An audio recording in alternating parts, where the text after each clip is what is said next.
পরিবেশ শিক্ষা ও প্রচারে গুরুত্বপূর্ণ ভূমিকা পালন করছে তরুপল্লব। তরুপল্লব দেশের উদ্ভিদ চর্চা ও প্রকৃতি ও পরিবেশ সংরক্ষণে একটি উল্লেখযোগ্য নাম। উদ্ভিদ, প্রকৃতি ও পরিবেশ বিষয়ে সচেতনতা তৈরিতে সংগঠনটি রয়েছে অনন্য ভূমিকা।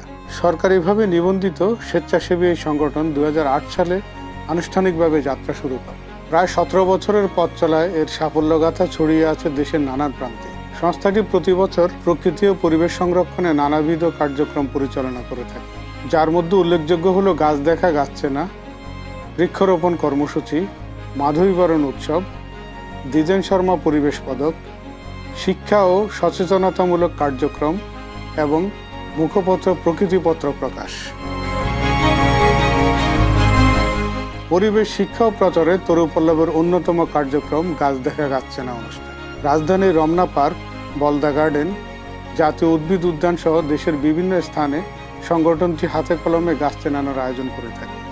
এই পর্যন্ত 39টি গাছ দেখা গাছ চেনা অনুষ্ঠান সাফল্যের সঙ্গে আয়োজন করেছে বৃক্ষপ্রেমীদের এই সংগঠন। বিভিন্ন শিক্ষা প্রতিষ্ঠানের আমন্ত্রণেও তরুপল্লব বেশ কিছু গাছ চেনানোর অনুষ্ঠান করেছে। বাংলাদেশে যেসব গাছ বিপন্ন এবং দুর্লভ, তরুপল্লব সেসব গাছ দেশের বিভিন্ন স্থান থেকে সংগ্রহ করে সংরক্ষিত স্থানে রোপণের ব্যবস্থা করে থাকে। দেশের শতবর্ষী এবং শতার্ধবর্ষী বৃক্ষগুলো শনাক্ত করে সংরক্ষণের জন্য সচেতনতা বাড়াতেও নানামুখী পদক্ষেপ গ্রহণ করছে সংগঠনটি। তরুপল্লব দেশের শতাধিক প্রতিষ্ঠানে এ পর্যন্ত 40,000-এরও বেশি দুর্লভ প্রজাতির গাছ রোপণ করেছে।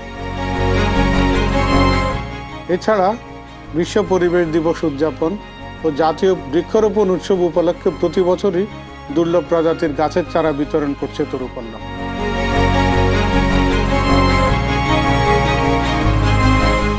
তরুপল্লবের প্রতিষ্ঠাতা সভাপতি অধ্যাপক দ্বিজেন শর্মা প্রয়াত হবার পর তাকে স্মরণীয় করে রাখতে 2018 সাল থেকে প্রবর্তন করা হয়েছে তরুপল্লব দ্বিজেন শর্মা নিসর্গ পুরস্কার। প্রকৃতি ও পরিবেশ সংরক্ষণে সচেতনতা তৈরিতে যারা বিশেষ অবদান রাখছেন তাদের কৃতিত্বকে মূল্যায়ন করার জন্য একাধিক ক্যাটাগরিতে প্রতি বছর এই পুরস্কার দেওয়া হচ্ছে। দ্বিজেনদা মারা যাওয়ার বছর 2 আগে উনিও পেয়েছিলেন, আমিও পেয়েছি। উনি আমাকে একটা কথা বলেছিলেন যে ঢাকা শহরটা হচ্ছে একটা খনির বন্দর, সবাই এই খনির থেকে যা যা পায় নিয়ে নিতে চায়। ঢাকাকে যদি সবুজ করতে হয় উন্নয়নের দর্শন করতে হয়। যারা নীরবে নিরসভাবে পরিবেশ রক্ষায় কাজ করেছেন তাদের সম্ভাবনা জানানোটা আমাদের দায়িত্ব। আমি ধন্যবাদ জানাই তরুপল্লবকে আমাদের অংশীদার হয়ে এই মহৎ কাজ আয়োজনকে সম্ভব করার জন্য। তরুপল্লবকেও আমি অনুরোধ জানাবো তারা যেন আরো বেশি বেশি পরিবেশকে ভালোবাসেন এরকম মানুষ খুঁজে বের করেন। মানুষ যে প্রকৃতিকে বিনষ্ট করার জন্য মূলত দায়ী, সেটা আজ থেকে 150 বছর আগে রবীন্দ্রনাথ ঠিক বুঝতে পেরেছে। আমাদের সমাজে এমন মানুষ আছেন যারা নিঃস্বার্থভাবে পরিবেশ রক্ষায় কাজ করে যাচ্ছেন নীরবে। বিভিন্ন শ্রেণী পেশার মানুষকে প্রকৃতি ও পরিবেশের প্রতি সংবেদনশীল করে তুলতেই তরুপল্লবের মুখপত্র হিসেবে প্রকৃতি ও পরিবেশ বিষয়ক সাময়িকী ত্রৈমাসিক প্রকৃতিপত্র নিয়মিতভাবে প্রকাশিত হচ্ছে। এই পর্যন্ত প্রকৃতিপত্রের 37টি সংখ্যা প্রকাশিত হয়েছে। পরিবেশ বিষয়ে দেশ বিদেশের সমসাময়িক খবর এবং প্রকৃতি ও পরিবেশ বিষয়ক গবেষণার হালনাগাদ পরিস্থিতি এই পত্রিকায় গুরুত্বের সঙ্গে প্রকাশিত হয়। মূলধারার একটি পরিবেশবাদী সচিত্র প্রকাশনা হিসেবে প্রকৃতিপত্র ইতোমধ্যেই পাঠকের সুনাম কুড়িয়েছে। আমাদের কথা, কবিতা, সাহিত্য, গানে গানে ছড়িয়ে থাকা বিখ্যাত ফুল মাধবীকে অনেকেই ভুল পরিচয়ে চেনেন। প্রকৃত মাধবী ফুল চেনানোর জন্য প্রতি বছর ফাল্গুন মাসের প্রথম সপ্তাহে রমনা পার্কে তরুপল্লবের উদ্যোগে মাধবীবরণ অনুষ্ঠানের আয়োজন করা হয়। সাধারণ মানুষকে প্রকৃতির সঙ্গে একাত্ম করাই এই উৎসবের লক্ষ্য।